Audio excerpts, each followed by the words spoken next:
ଶ୍ରେଣୀ ପଞ୍ଚମ, ବିଷୟ ସାମାଜିକ ପ୍ରସଙ୍ଗ, ଖାଦ୍ୟ ଉତ୍ପାଦନ ଓ ଅନ୍ୟାନ୍ୟ କ୍ଷେତ୍ରରେ କାର୍ଯ୍ୟରତ କର୍ମଜୀବୀ। ଉପପ୍ରସଙ୍ଗ ରେଳ ପରିବହନ। ପୂର୍ବକାଳାଂଶରେ ଗମନାଗମନ ଓ ପରିବହନ କ୍ଷେତ୍ରରେ ନିୟୋଜିତ କର୍ମଜୀବୀଙ୍କ ବିଷୟରେ ପଢ଼ିଥିଲେ। ସେ ବିଷୟରେ କିଛି ପ୍ରଶ୍ନ ପଚାରୁଛି। ପ୍ରଥମ ପ୍ରଶ୍ନ, ପରିବହନ କାହାକୁ କୁହାଯାଏ? ଉତ୍ତର, ଗୋଟିଏ ସ୍ଥାନର ମାଲପତ୍ର ବା ଜିନିଷ ଅନ୍ୟ ସ୍ଥାନକୁ ବିଭିନ୍ନ ଯାନବାହନ ମାଧ୍ୟମରେ ଯାଇଥାଏ ଏବଂ ତାହାକୁ ପରିବହନ କୁହାଯାଏ।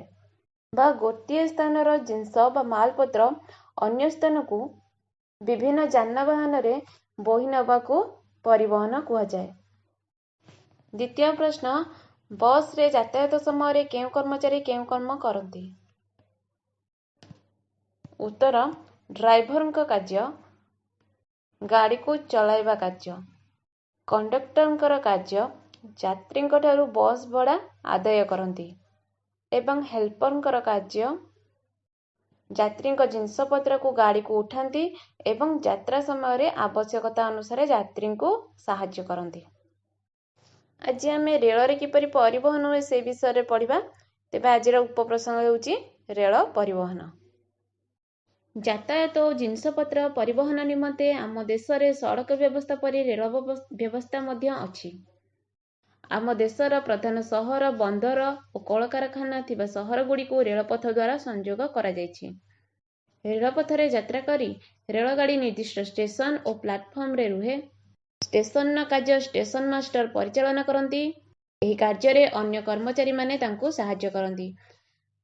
ଷ୍ଟେସନର ନିର୍ଦ୍ଦିଷ୍ଟ ପ୍ଲାଟଫର୍ମକୁ କିପରି ଗାଡ଼ିଟି ସୁରୁଖୁରୁରେ ଆସିବ ଓ ଯିବ ତାହାର ଦାୟିତ୍ୱ ସିଗ୍ନାଲମ୍ୟାନଙ୍କ ଉପରେ ନ୍ୟସ୍ତ ଥାଏ। ସେ ବିଭିନ୍ନ ସଂକେତ ମାଧ୍ୟମରେ ଷ୍ଟେସନ ମଧ୍ୟକୁ ରେଳଗାଡ଼ିଟି ଯିବା ଆସିବା କାର୍ଯ୍ୟକୁ ନିୟନ୍ତ୍ରଣ କରିଥାନ୍ତି। ତାହା ନ କଲେ ରେଳଗାଡ଼ି ଦୁର୍ଘଟଣା ଘଟିବ ଓ ଯାତ୍ରୀଙ୍କର ଧନଜୀବନ ନଷ୍ଟ ହେବ। ଏଥିରୁ ତାଙ୍କ କାର୍ଯ୍ୟର କଠୋର ଦାୟିତ୍ୱ ସମ୍ପର୍କରେ ଆମର ଧାରଣା ହୁଏ ଏବଂ ଷ୍ଟେସନରେ ଟିକଟ ବିକ୍ରି କରିବା ପାଇଁ କର୍ମଚାରୀ ଥାନ୍ତି। ତେବେ ଆମେ ଏଥିରୁ ଜାଣିଲେ ସଡ଼କ ବ୍ୟବସ୍ଥା ପରି ରେଳ ବ୍ୟବସ୍ଥା ମଧ୍ୟ ଅଛି। ସଡ଼କରେ ଯେପରି ପରିବହନର ବ୍ୟବସ୍ଥା ଅଛି, ରେଳପଥ ମାଧ୍ୟମରେ ମଧ୍ୟ ସେହି ବ୍ୟବସ୍ଥା ଅଛି ଏବଂ ସେଗୁଡ଼ିକ ଆମ ଦେଶର ପ୍ରଧାନ ସହର, ବନ୍ଦର ଓ କଳକାରଖାନା ଥିବା ସହରଗୁଡ଼ିକୁ ରେଳପଥ ଦ୍ୱାରା ସଂଯୁକ୍ତ କରାଯାଇଛି। ତୁମେ ସାଧାରଣତଃ ଲକ୍ଷ୍ୟ କରିଥିବ ରେଳଗାଡ଼ି ବା ଟ୍ରେନ ଯିବା ସମୟରେ ତାହା ବିଭିନ୍ନ ଷ୍ଟେସନ ଏବଂ ନିର୍ଦ୍ଦିଷ୍ଟ ପ୍ଲାଟଫର୍ମରେ ରୁହେ। କାହିଁକି ରୁହେ? କାରଣ ସେହି ଟ୍ରେନ ମଧ୍ୟରେ ବା ରେଳ ମଧ୍ୟରେ ଯେଉଁ ଯାତ୍ରୀ ଯାତ୍ରା କରନ୍ତି ସେମାନେ ସେଠାରେ ଓହ୍ଲାଇବା ପାଇଁ କିମ୍ବା ସେହି ଷ୍ଟେସନରୁ ବା ସେହି ପ୍ଲାଟଫର୍ମରୁ ନୂତନ ଯାତ୍ରୀ ସେହି ଟ୍ରେନ ମଧ୍ୟରେ ଯିବା ପାଇଁ ଷ୍ଟେସନ ଗୁଡ଼ିକରେ ଟ୍ରେନ ଗୁଡ଼ିକ ରହେ ବା ରେଳ ଗୁଡ଼ିକ ରହେ ଏବଂ ସେହି ଷ୍ଟେସନରେ କର୍ମରେ ନିଯୁକ୍ତି ଥିବା କର୍ମଜୀବୀଙ୍କର ନାମ ହେଲା ଷ୍ଟେସନ ମାଷ୍ଟର। ସେ ଷ୍ଟେସନର ସବୁ କାର୍ଯ୍ୟ ଠିକ୍ ରୂପେ ପରିଚାଳନା କରନ୍ତି ଏବଂ ସେହି କାର୍ଯ୍ୟରେ ମଧ୍ୟ ତାଙ୍କୁ ଅନ୍ୟ କର୍ମଚାରୀମାନେ ସାହାଯ୍ୟ କରନ୍ତି ଏବଂ ଯେଉଁ ରେଳଗାଡ଼ିଟି ଯାଉଛି ବା ଟ୍ରେନଟି ଯାଉଛି ତାହା କିପରି ସୁରୁଖୁରୁରେ ପହଞ୍ଚିବ ବା ସୁରୁଖୁରୁରେ ଆସିବ ତାର ଦାୟିତ୍ୱ ସିଗ୍ନାଲମ୍ୟାନଙ୍କ ଉପରେ ଥାଏ ଏବଂ ସିଗ୍ନାଲମ୍ୟାନ ସେହି ଦାୟିତ୍ୱଟିକୁ ସୁରୁଖୁରୁରେ ନିଭାନ୍ତି ଏବଂ ସେ ବିଭିନ୍ନ ସଂକେତ ମାଧ୍ୟମରେ ଷ୍ଟେସନ ମଧ୍ୟକୁ ରେଳଗାଡ଼ିର ଯିବା ଆସିବା କାର୍ଯ୍ୟକୁ ନିୟନ୍ତ୍ରଣ କରନ୍ତି। ସେ ଯଦି ସେୟା ନ କରିବେ ବା ସେ ଯଦି ସେହି ଡ୍ୟୁଟି ବା ତାଙ୍କର ସେହି କର୍ତ୍ତବ୍ୟ ନ କରିବେ ତେବେ ରେଳଗାଡ଼ିର ଦୁର୍ଘଟଣା ଘଟିବ ଏବଂ ଯାତ୍ରୀଙ୍କର ବହୁ ଧନଜୀବନ ନଷ୍ଟ ହେବ। ଏବଂ ଷ୍ଟେସନ ମାନଙ୍କରେ ମଧ୍ୟ ଟିକେଟ ବିକ୍ରି କରିବା ପାଇଁ ବିଭିନ୍ନ କର୍ମଚାରୀମାନେ ଥାନ୍ତି। ତାଙ୍କଠୁ ଯାତ୍ରୀମାନେ ଟିକେଟକୁ କିଣି ଟ୍ରେନରେ ବା ରେଳଗାଡ଼ିରେ ଯାତ୍ରା କରିବା ପାଇଁ ଯାଆନ୍ତି। ଯାତ୍ରୀବାହୀ ରେଳଗାଡ଼ିରେ ଲୋକେ ଟିକେଟ କରି ଯାଉଛନ୍ତି କି ନାହିଁ ତାହା ଦେଖିବା ପାଇଁ ଟିକେଟ ଯାଞ୍ଚକାରୀ ବା TTI ଥାନ୍ତି। ଡ୍ରାଇଭର ରେଳଗାଡ଼ି ଚଳାନ୍ତି। ରେଳଯାତ୍ରା କିପରି ସୁଖପ୍ରଦ ଓ ଦୁର୍ଘଟଣା ବିହୀନ ହେବ ସେଥିପାଇଁ ସେ ସତର୍କତାର ସହିତ ତାଙ୍କର ଗୁରୁ ଦାୟିତ୍ୱ ତୁଲାଇଥାନ୍ତି। ରେଳ ଧାରଣା ଠିକ୍ ଅଛି କି ନାହିଁ ତାହା ତଦାରଖ କରିବା ପାଇଁ ସ୍ୱତନ୍ତ୍ର ରେଳ ଧାରଣା ନିରୀକ୍ଷକ ଥାନ୍ତି।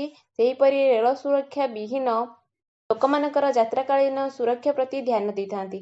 ପ୍ରତି ରେଳଗାଡ଼ିରେ ଜଣେ ଜଣେ ଗାର୍ଡ ଥାନ୍ତି। ସେ ରେଳଗାଡ଼ିର ଦାୟିତ୍ୱ ନିଅନ୍ତି।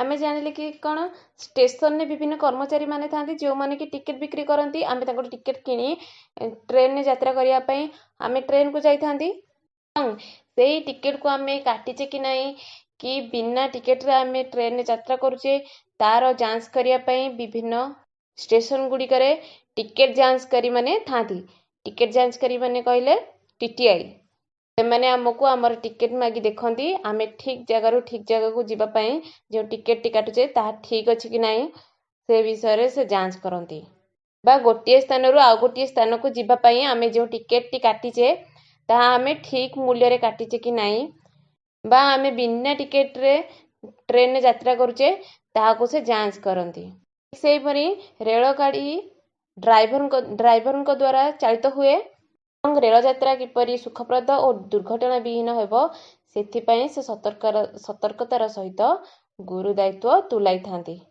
एवं ट्रेन टी जेतेबेले यात्रा करे से समय रे रेल धारणा ठीक अछि कि नहीं से विषय जानिया पई रेल धारणा निरीक्षक थांती बा से सब बुझाबुझी करती ट्रेन टी जो धारणा रे जो रेल धारणा रे जाउची सेही धारणा टी आगो को फांका अछि कि नहीं से विषय से देखती अथवा जदि से ही समान रेल धारण रे आ गोटे ट्रेन आसुथिबो तेबे ता धक्का होई जिवो तेणु से ता पूर्वरु ताहाको तदारख करती कि रेल धारणाटी ठीक अछि कि नाही ताहा रेल धारणा निरीक्षकंकर दायित्व ट्रेन ने जो लोक माने यात्रा करती बा यात्राकालीन समय रे तांकर सुरक्षा प्रदान पई रेल सुरक्षा बाहिनी थांती से माने यात्राकालीन समय रे यात्री मानकर ध्यान दियंती एवं प्रति रेलगाड़ी रे जणे जणे गार्ड थांती से रेलगाड़ी रो दायित्व को वहन करती गृहपाठ प्रथम प्रश्न रेल परिवहन रे सिग्नल मैन कर कार्य कौन द्वितीय प्रश्न टिकेट जांच करी कौन तदारख करती तृतीय प्रश्न स्टेशन मास्टर का कार्य कौन चतुर्थ प्रश्न किए लोकमानकर यात्राकालीन सुरक्षा प्रति ध्यान दियंती पंचम प्रश्न रेलगाड़ी रे ड्राइवरंकर कार्य कौन